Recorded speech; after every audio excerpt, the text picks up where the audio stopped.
नमस्कार, मैं हूं दीपक मिश्रा और कोरोना संकट और समाधान हमारे इस खास स्पेशल प्रोग्राम में हम उन सवालों पर फोकस करते हैं जिन्हें लेकर लोगों के मन में भ्रांतियां होती है और तमाम अलग अलग सवाल होते हैं। और आज के इस प्रोग्राम की हम बात करें तो हमारे साथ एक्सपर्ट पैनल के तौर पर बंसल सुपर स्पेशलिटी हॉस्पिटल में मानसिक रोग विशेषज्ञ के रूप में सेवा दे रहे डॉक्टर सत्यकांत त्रिवेदी हैं। सर, बहुत बहुत स्वागत है आपका।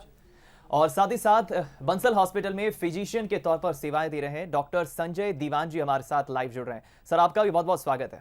Thank you. तो इसके पहले हम चर्चा शुरू करें, टेलीफोन नंबर्स जो है लगातार स्क्रीन पर फ्लैश हो रहे हैं। आप इस कार्यक्रम के दौरान फोन कॉल करके अपने तमाम सवाल हमारे दोनों एक्सपर्ट डॉक्टर से पूछ सकते हैं। और सबसे पहले मैं डॉक्टर सत्यकांत के पास ही पहुंचूंगा। सर, आप ही इस चर्चा को आगे बढ़ाएं और दीवान सर से जरा जानिए कोरोना को लेकर जो भ्रांतियां लोगों के मन में है। जी, धन्यवाद दीपक। डॉक्टर दीवान, मैं आपसे ये जानना चाहता हूँ कि कोरोना को लेकर के सामान्य व्यक्ति के अंदर एक घबराहट सी है, लेकिन ये घबराहट कहाँ तक उचित है और कितनी घबराहट होनी चाहिए? और जैसा कि हम साइकेट्रिस्ट मानते हैं कि किसी भी काम को करने के लिए घबराहट का होना एक बेसिक रिक्वायरमेंट है, उससे ही हम सजग होते हैं और काम को बढ़िया से कर पाते हैं। तो कोरोना के संदर्भ में मैं आपसे जानना चाहूँगा। Naturally thank you doctor Satyakant. ये घबराहट एक हद तक बड़ी प्राकृतिक है, नेचुरल है, क्योंकि ऐसी स्थिति का सामना कभी देश ने किया नहीं, देश या दुनिया ने नहीं किया। इस हद तक रिस्पांस किसी भी एपिडेमिक को आज तक ग्लोबल लेवल पर नहीं करना पड़ा जितना इस कोविड-19 को करना पड़ रहा है। उसका कारण ये है कि जो एक परसीव थ्रेट है, जो इसका एक अंदाज़ा आकलन जो शुरू में किया गया था कि अगर ये फैलता है तो किस तेज़ी से फैलेगा और इसके परिणाम क्या हो सकते हैं, वो काफ़ी भयावह है। तो चिंतित होना स्वाभाविक है और इसीलिए चिंता एक बीमारी को लेकर भी है और दूसरे उसके लिए जो मेजर्स लिए जा रहे हैं एडमिनिस्ट्रेटिवली, सोशल डिस्टेंसिंग, लॉकडाउन, लोगों को घर पे रहना पड़ रहा है इतने लंबे समय तक, और इन्फॉर्मेशन का एक बम्बार्डिंग हो रही है सारे सोर्सेज से। रोज़ कितने लोग मर रहे हैं, कितने लोग और बीमार हो रहे हैं, किस किस देश में, बड़े बड़े देशों में जब अमेरिका सरी के कंट्री के फिगर इंडिया वाले देखते हैं तो एक आम आदमी के मन में ये चिंता बड़ी स्वाभाविक है कि जब वहाँ ये हाल है तो हमारा क्या होगा। और लोग शायद कुछ लोग आश्वस्त अभी भी नहीं होंगे कि हम किस हद तक इस चीज़ को झेलने के लिए तैयार हैं और इससे निकल सकेंगे। लेकिन एक महीने के अनुभव के बाद में लोगों की चिंताएं थोड़ी कम होना चाहिए, क्योंकि जो भी मेजर्स लिए गए हैं काफ़ी हद तक सफल रहे हैं। हम इसको काफ़ी कंट्रोल कर सके हैं। जितना उम्मीद सी उससे काफ़ी कम है अभी भी स्प्रेड। तो मेरे ख्याल से इसलिए ये काफ़ी अच्छी बात है कि नंबर ऑफ़ पेशेंट अभी भी कम आ रहे हैं और सीरियसली इल तो बहुत ही कम आ रहे हैं और डेथ रेट काफ़ी कम है एक महीने के बाद भी। धन्यवाद सर। मैं आपसे एक और प्रश्न पूछना चाहता हूं कि कैसे हम पहचान सकते हैं कि मुझे कोरोना के लक्षण आ रहे हैं और किस स्टेज पर हम डॉक्टर्स के पास जाएं, क्योंकि ये इस समय एक बड़ा प्रश्न बना हुआ है कि हम डॉक्टर्स के पास जाएं कि नहीं जाएं, क्योंकि डॉक्टर्स भी कैरियर हो सकते हैं, हॉस्पिटल में भी इन्फेक्शन हो सकता है, क्लिनिक में भी इन्फेक्शन हो सकता है। तो कौन से ऐसे लक्षण हैं जिनको पहचान कर हमें डॉक्टर से अब लगे कि मिलना ही चाहिए, अब हमें सहायता की ज़रूरत है? सबसे बड़ा इंडिकेटर तो अगर आप किसी कोरोना संक्रमित पेशेंट के संपर्क में आए हैं या कहीं बाहर से आए हैं जहां कोरोना का संक्रमण है या आसपास के एरिया में संक्रमण हुआ है, आपको मालूम है और आप उसके कांटेक्ट में आए हैं, तो आपको ज़रूर सावधानी बरतनी चाहिए और समय से पहुंचना चाहिए। कारण ये है कि अभी भी हमें पूरी तरह ज्ञात नहीं है कि एक पेशेंट के पीछे कितने एसिम्प्टोमेटिक पेशेंट हो सकते हैं at any given point of time. ज़रूर हॉट स्पॉट आइडेंटिफाई किए जा रहे हैं, वहाँ के सभी लोगों को स्क्रीन किया जा रहा है, लेकिन अभी भी ये सिलेक्शन बेसिस पे हो रहा है। आम पब्लिक के लिए ऑन डिमांड ये टेस्ट अभी भी अवेलेबल नहीं है। तो साधारण सर्दी, खांसी या शंका के आधार पर अस्पताल को न दौड़ें, टेस्ट के लिए आग्रह न करें, क्योंकि वो होगा नहीं। पूरी हिस्ट्री में अगर ऐसा लगता है कि होने की संभावना है, तभी अभी इस वक्त में टेस्ट अवेलेबल है और वो भी कुछ ही जगह पे अवेलेबल है, तो वहीं जाना पड़ेगा। अगर आपको संभावना कम है तो ऐसे सेंटर पे जाने में संक्रमित होने की संभावना बढ़ जाएगी, इसलिए अनावश्यक रूप से चिंतित होकर न दौड़ाएं। प्राइमरी फिजिशियन से कंसल्ट करें, वो अगर सलाह देते हैं कि आपको टेस्ट की आवश्यकता है तो ज़रूर टेस्ट कराएं। लेकिन अगर ऐसा लगता है कि आपको चिंतित होने की ज़रूरत नहीं है, साधारण सर्दी जुकाम एलर्जिक हो सकता है या साधारण फ्लू हो सकता है, वैसा मामला है तो घर पर ही रहें, सावधानी पूरी लें। जी, तो कुल मिलाकर के मतलब ये है कि हमें घबराना नहीं है और लक्षण आने पर अपने फिजिशियन के कहने पर ही हमें उस टेस्ट के लिए जाना है और अपने फिजिशियन की सलाह पर ट्रस्ट करना है कि वो अपने क्लिनिकल असेसमेंट के बेसिस पर ही वो आपसे कोई बात कह रहा होगा, तो घबराने की बिल्कुल आवश्यकता नहीं है। डॉक्टर दीवान आगे आपसे हाँ जी, डॉक्टर दीवान आपसे आगे जानना चाहूँगा कि जो सोशल डिस्टेंसिंग है या जो हम हाइजीन के मेज़र यूज़ कर रहे हैं, जैसे हैंड वॉशिंग को लेकर के हैंड हाइजीन है या रिस्पिरेटरी हाइजीन है, वो कितना इफेक्टिव है और इसका क्या वैज्ञानिक आधार है? सैनिटाइजेशन का लोग बार बार अल्कोहल बेस्ड सैनिटाइज़र यूज़ कर रहे हैं, हाथ धो रहे हैं, तो इनका वैज्ञानिक आधार क्या है और क्यों हमारे लिए ज़रूरी है ये? नहीं, अभी जब से ये आउटब्रेक हुआ है और इससे पहले के भी जो अनुभव रहे हैं सार्स वगैरह को लेकर, इन चीज़ों को लेके लोग काफ़ी जागरूक हुए हैं और इनके बड़े वैज्ञानिक आधार हैं और इस पर्टिकुलर वायरस के लिए भी काफ़ी स्टडी हुई है कि स्नीजिंग से कितनी दूर तक अफेक्ट कर सकता है, खांसी से कितनी दूर तक अफेक्ट कर सकता है, सिंपल टच से, एरोसोल इमीडिएट ड्रॉपलेट में कितनी डिस्टेंसिंग रखना है, इसके सब वैज्ञानिक आधार है। रही बात सैनिटाइजेशन की, सैनिटाइजेशन का बिल्कुल इफ़ेक्ट है। सिंपल सोप कैन बी कोई इस्तेमाल कर सकते हैं, कोई ज़रूरी नहीं है अल्कोहल बेस्ड हमेशा यूज़ करें या सभी को यूज़ करना है। साधारण साबुन से हाथ धोते रहें लगातार, कोई भी काम करने से पहले और कोई भी काम करने के बाद में हाथों को ज़रूर धोएं। नए जगह जा रहे हैं, नई चीज़ को छू रहे हैं, हाथ सैनिटाइज्ड होना चाहिए और छींकते और खांसते समय जो रेस्पिरेटरी हाइजीन है उसको ज़रूर इस्तेमाल करना चाहिए कि सीधे न छींकें या खांसें, बगल का इस्तेमाल कर सकते हैं। मास्क पहन के रहें, कम से कम घर से बाहर निकलें तब तो मास्क का उपयोग ज़रूर करें, वो सबसे बड़ा प्रोटेक्शन है, न सिर्फ अपने लिए, सामने वाले के लिए भी। तो दूसरों के लिए हित में अगर आपको छींक या खांसी होती है तो आप दूसरों का बचाव करेंगे और वैसे ही दूसरा अगर मास्क पहन कर रह रहा है तो वो आपके लिए फ़ायदेमंद है, तो ये ज़रूर करना चाहिए। तो बड़ी सरल भाषा में आपने बताया कि क्यों ये ज़रूरी है। तो हम सबको सोशल डिस्टेंसिंग के नॉर्म्स को फॉलो करना है, हैंड हाइजीन और रिस्पिरेटरी हाइजीन पर बहुत ज़्यादा फोकस करना है। सर, ये भी आपसे जानना चाहूँगा कि क्यों टेस्टिंग हमारे यहाँ इतना ज़्यादा अभी अवेलेबिलिटी नहीं है? बाहर के जो देश हैं वो टेस्टिंग पे ज़्यादा भरोसा कर रहे हैं, बहुत तेज़ी से टेस्टिंग कर रहे हैं, तो हम इतना ज़्यादा सीमित क्यों रख रहे हैं अभी जाँचों को, या क्यों ज़रूरी है अभी हमें रेस्ट्रिक्ट करना खुद को इन्वेस्टिगेशन के लिए? इन सब के दो आधार हैं, एक तो वैज्ञानिक आधार हैं लेकिन दोनों, और सारे मॉडल एक्सेप्टेबल है, डिपेंड करता है कि आपकी कंट्री की सिचुएशन पे और आपकी ज्योग्राफी पर और आपकी पॉपुलेशन पर और रिसोर्स कितने अवेलेबल हैं उस पर। लेकिन हर स्ट्रेटजी का एक वैज्ञानिक आधार है और उस हिसाब से सारे देश चल रहे हैं अपने अपने हिसाब से।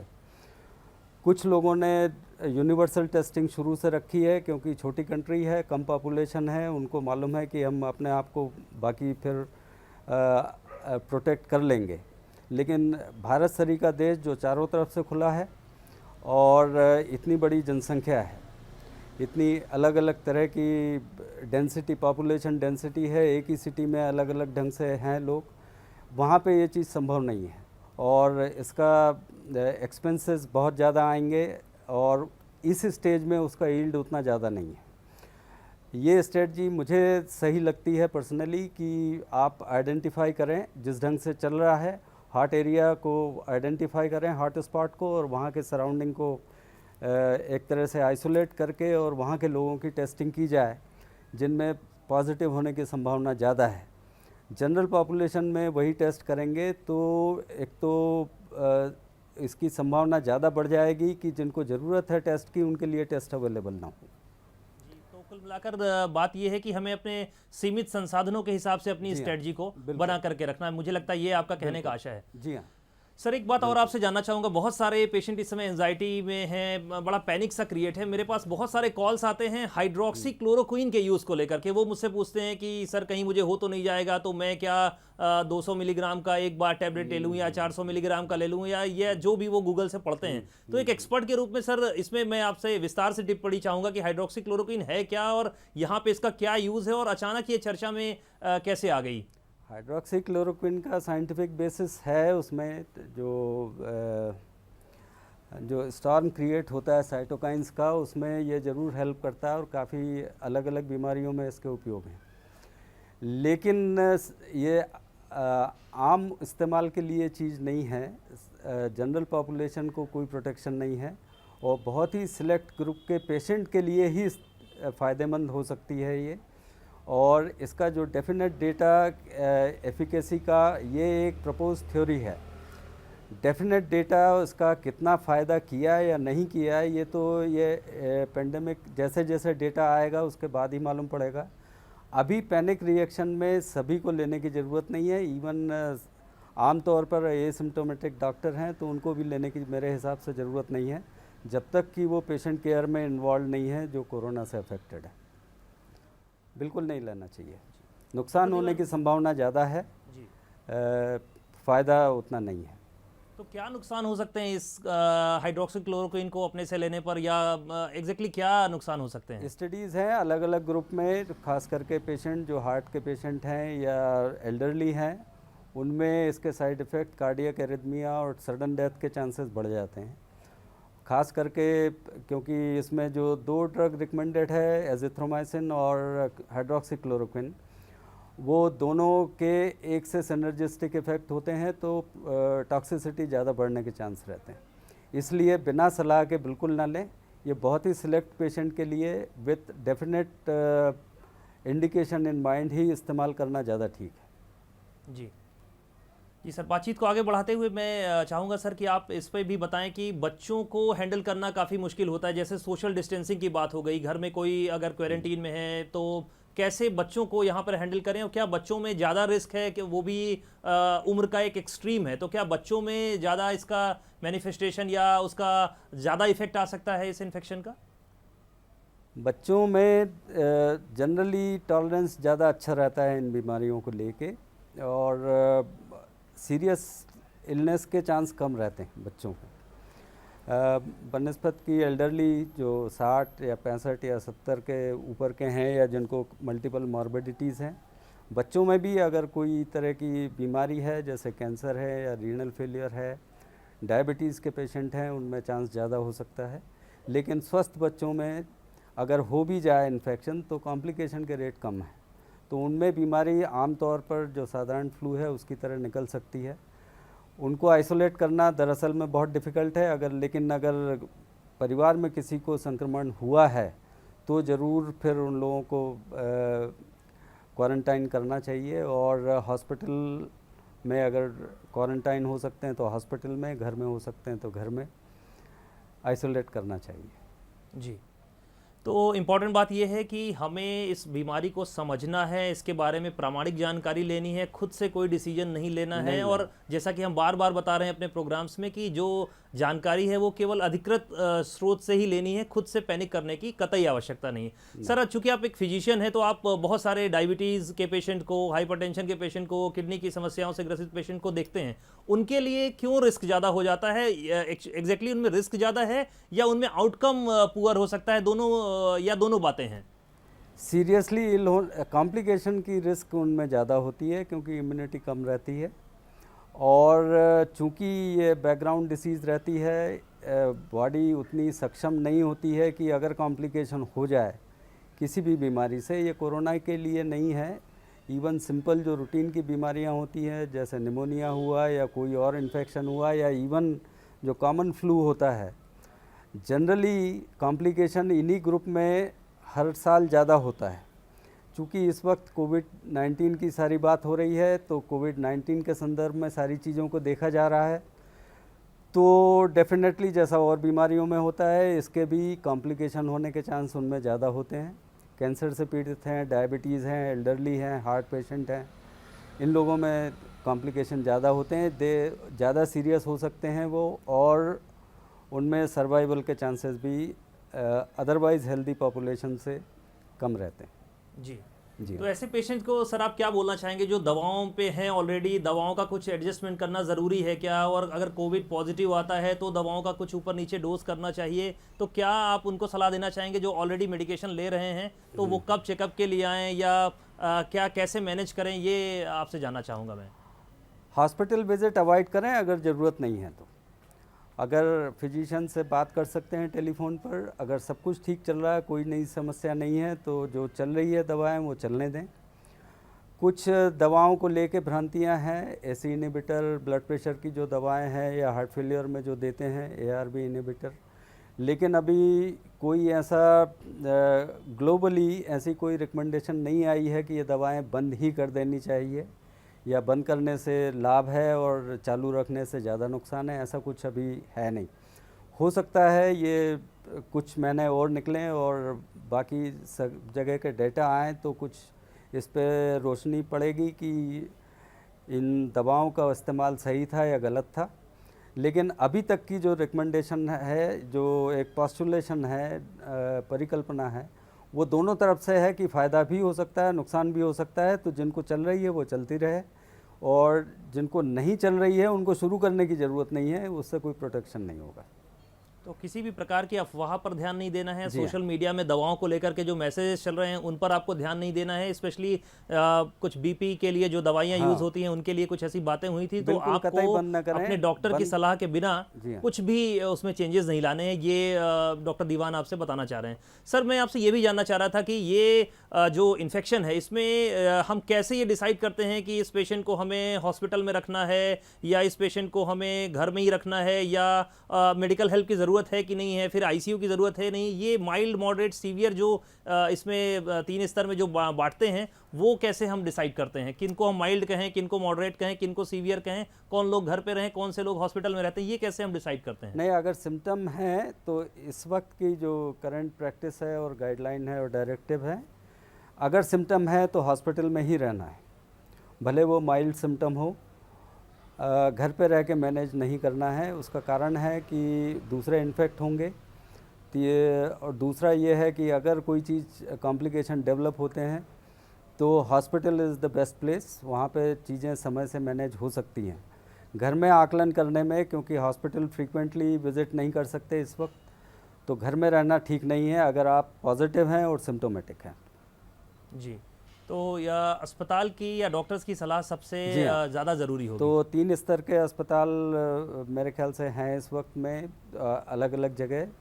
सीरियस पेशेंट जिनको सांस में तकलीफ़ है, ऑक्सीजन लेवल कम है, ब्लड प्रेशर कम है या सिस्टमिक सिम्टम्स हैं, उन लोगों को वो ज़रूर आईसीयू की ज़रूरत होगी। लेकिन ज़्यादातर पेशेंट को आईसीयू की ज़रूरत नहीं है, लेकिन हाँ, हॉस्पिटल में निगरानी में रहना फ़ायदेमंद है।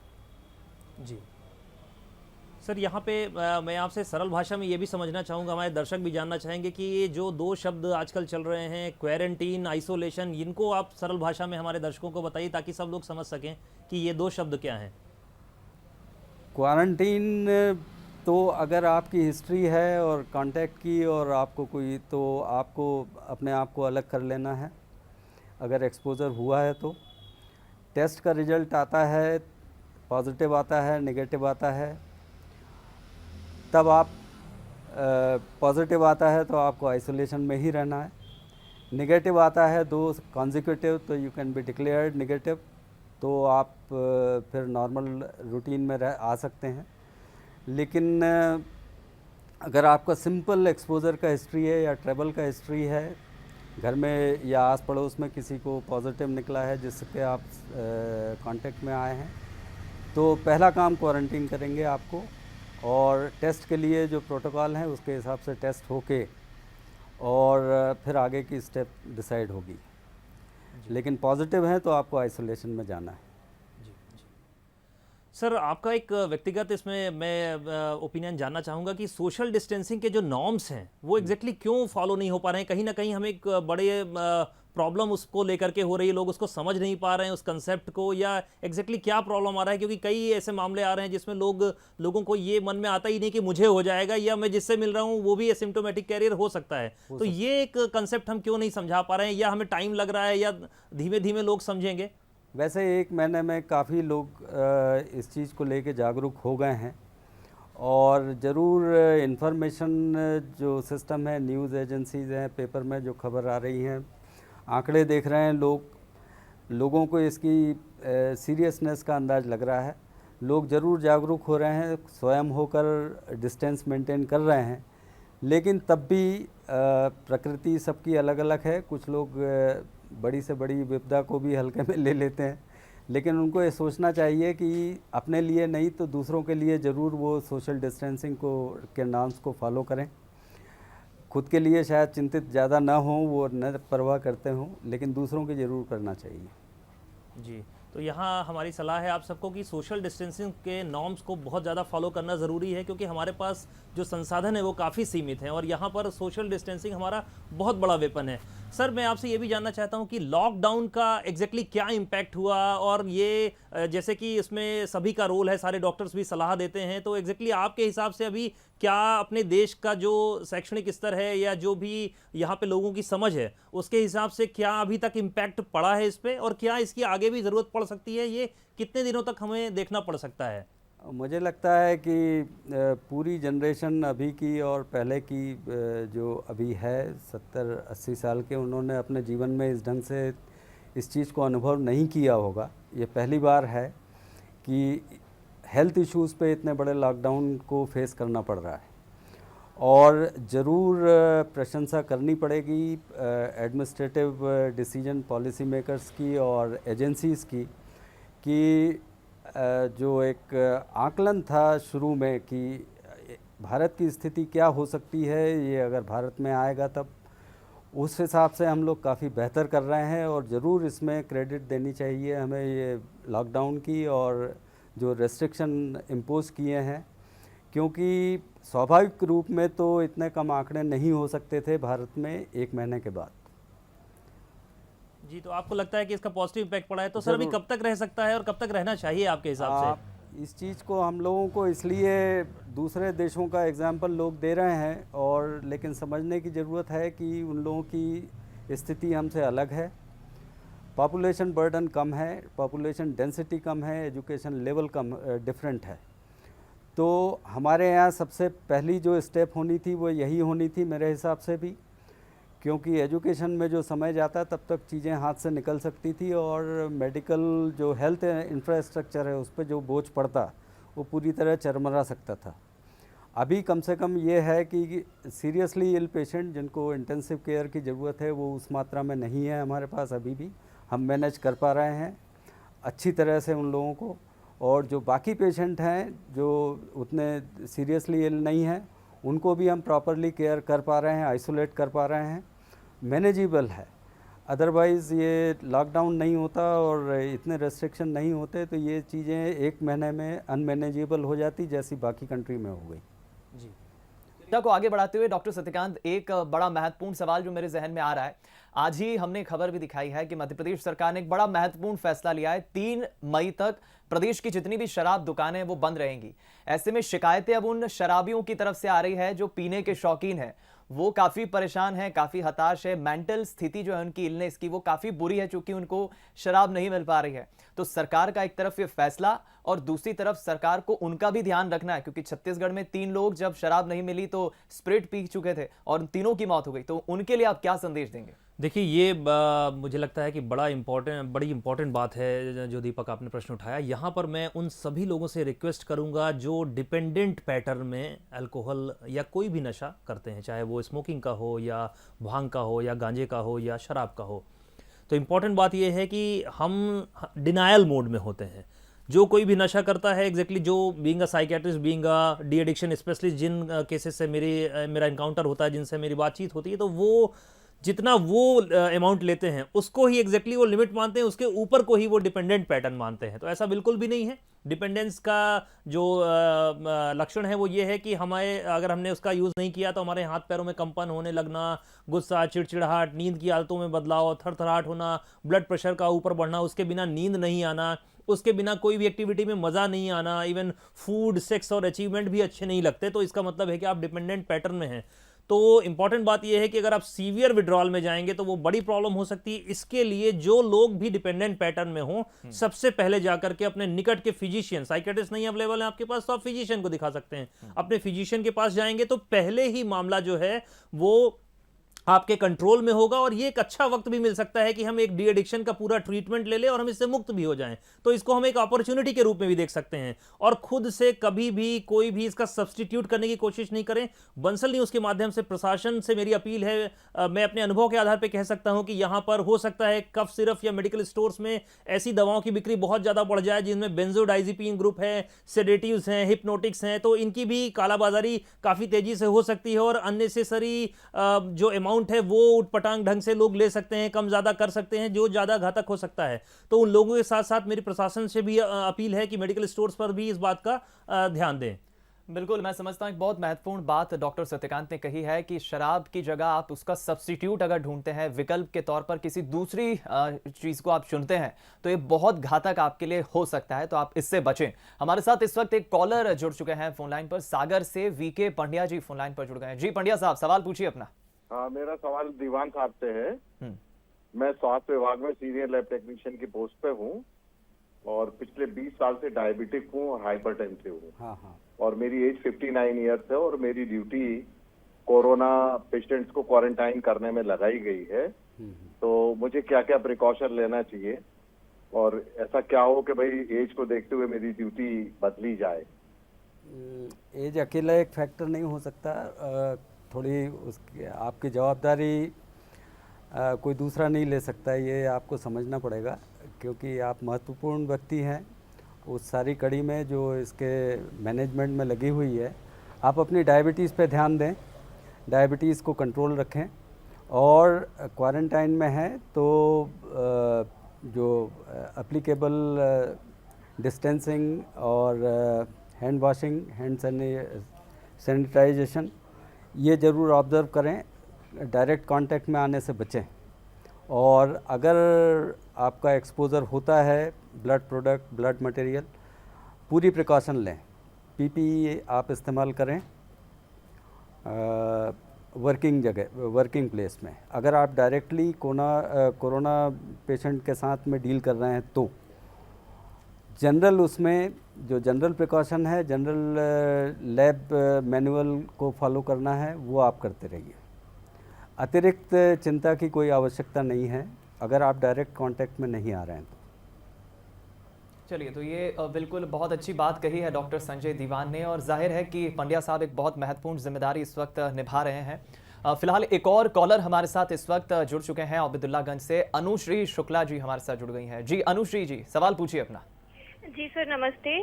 सर, मेरा क्वेश्चन ये है कि हम अपना इम्यून सिस्टम बढ़ाने के लिए इस समय घर में क्या क्या कर सकते हैं, कौन कौन सी एक्टिविटीज कर सकते हैं? इम्यून सिस्टम मेंटेन कर, हल्का खाना खाएं, हाइड्रेशन अच्छा मेंटेन करें। डॉक्टर दीवान, विटामिन सी और यहाँ सी फूड की भी काफ़ी बातें चल रही है। वही अतिरिक्त कोई चीज़ करने की ज़रूरत नहीं है, और ज़्यादा से ज़्यादा रिलैक्स रहें, टेंशन फ्री रहें, क्योंकि टेंशन में रहना सबसे ज़्यादा आपकी इम्यूनिटी को अफेक्ट कर सकता है।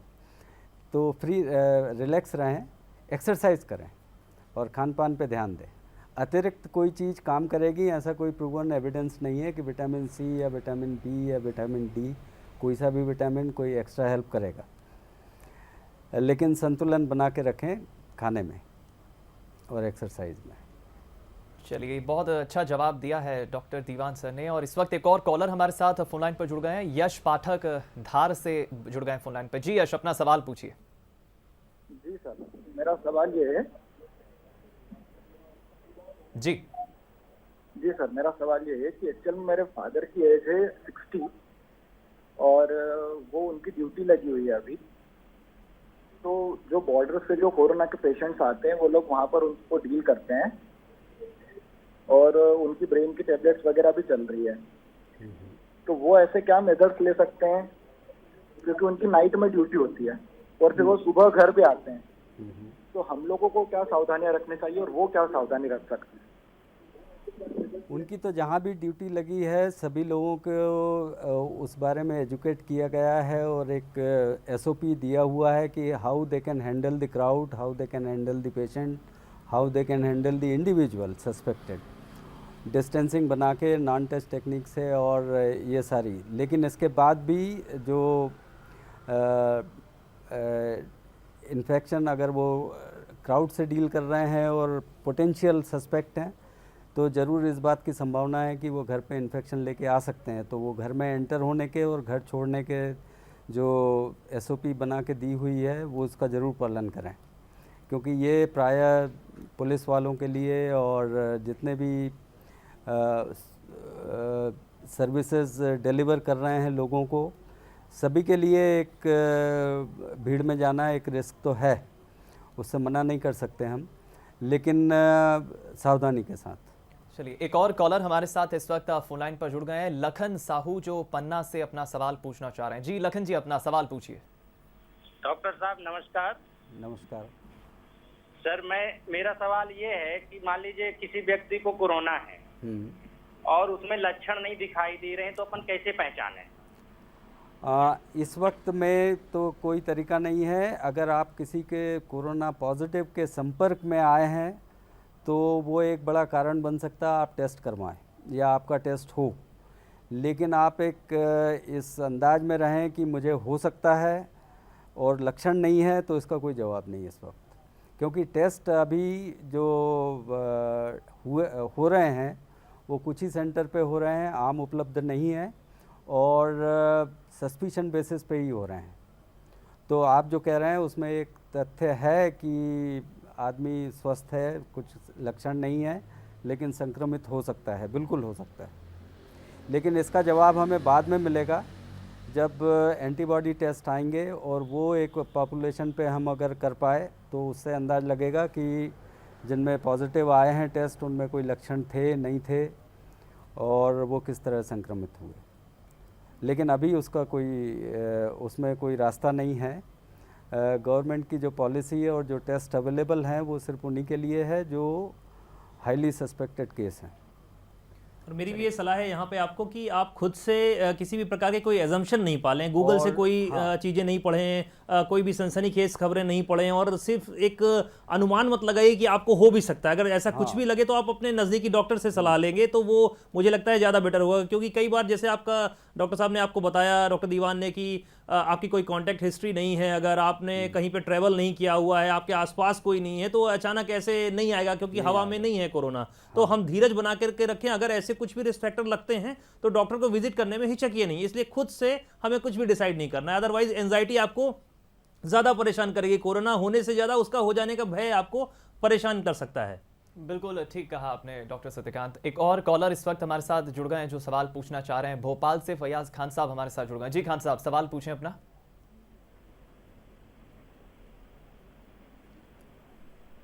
खान साहब सुन पा रहे हैं आप?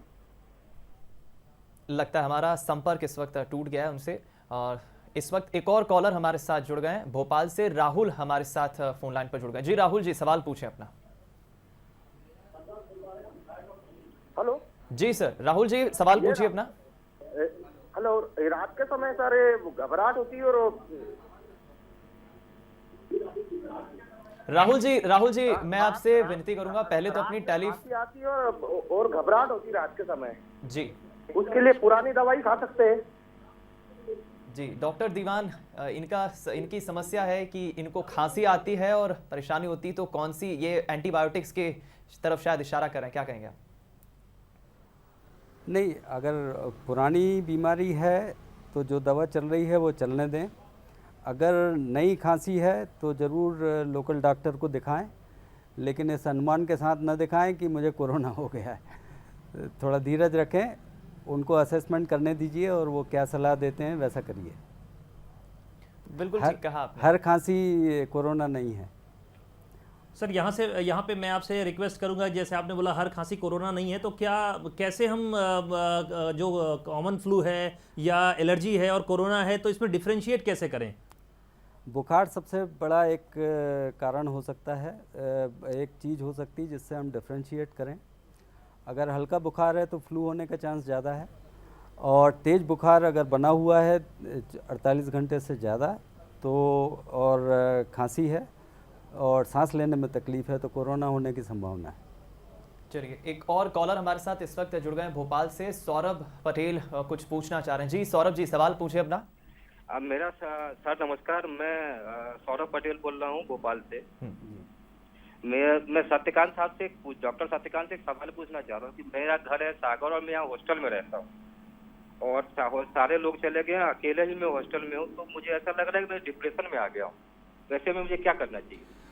सौरभ, मैं पहले आपके साहस को नमन करता हूं कि आपने मानसिक स्वास्थ्य से रिलेटेड मुद्दे पर आपने पब्लिक डोमेन पर चर्चा करी, इसके लिए आप बधाई के पात्र हैं। मैं आपकी मनोदशा को समझ सकता हूं, और सबसे इम्पॉर्टेंट बात है कि आप ये समझें कि इस समय हताशा, निराशा या चिड़चिड़ाहट या अकेलापन जैसा महसूस होना बड़ा ही कॉमन है, बहुत ही कॉमन बात है जिस परिस्थिति में आप हैं।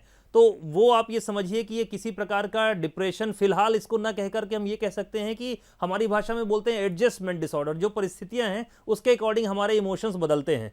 तो अभी हम ये देखें कि हम अभी जो हमारा डिसीजन वहाँ पर रहने का है, या जैसे हम वहाँ पे अकेले हैं आपने बताया है, तो वो किसी ना किसी परिस्थिति के अकॉर्डिंग आपने वो डिसीजन लिया होगा। तो अपने डिसीजन को आप देखें कि आपने अपने बेस्ट पॉसिबल डिसीजन को उस टाइम पे लिया हुआ है, तो अपने डिसीजन पर रिग्रेट नहीं करें। दूसरा ये है कि आप अपने खान पान का जो समय है वो बिल्कुल सही टाइम पर रखें।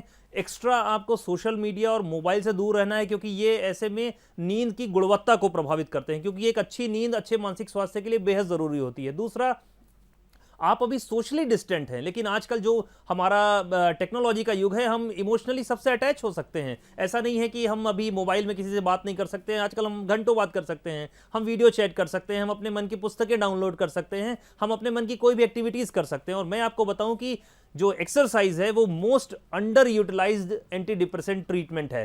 तो एक्सरसाइज को बिल्कुल भी आप इग्नोर ना करें, समय पर खाना खाएं, अपने घर वालों से बातचीत करते रहें और सटीक इंफॉर्मेशन लें। और जो अभी जैसी स्थितियां हैं उसको एज इट इज एक्सेप्ट कीजिए, किसी भी प्रकार का एजम्पशन मत पालिए। आप ये समझिए कि आप अंदर हैं, लेकिन आप ये एक छोटा सा एग्जांपल, मैं आपको मोटिवेशनल एग्जांपल भी दे रहा हूं कि आप देखिए कि डॉक्टर्स को देखिए, आप पुलिस को देखिए, सफाई कर्मी को देखिए कि ये फर्स्ट लाइन में आकर के काम कर रहे हैं और इतने ज्यादा रिस्क में हैं। तो आप ये देखिए कि आपको सिर्फ फिलहाल अपना ख्याल रखना है, और आपका कोई भी इमोशन अभी आना गलत नहीं है। आप अपनों से शेयर करें और कुछ ना कुछ नई स्किल सीखने की आप कोशिश करें। वो पुस्तक पढ़ना हो सकता है, लिखना हो सकता है। और फिर भी अगर ज्यादा प्रॉब्लम बढ़ रही है, गुस्सा, चिड़चिड़ापन बढ़ रहा है, निद्रा बढ़ रहा है, तो वहां पे आप किसी भी चिकित्सक को दिखाने में परहेज बिल्कुल ना करें।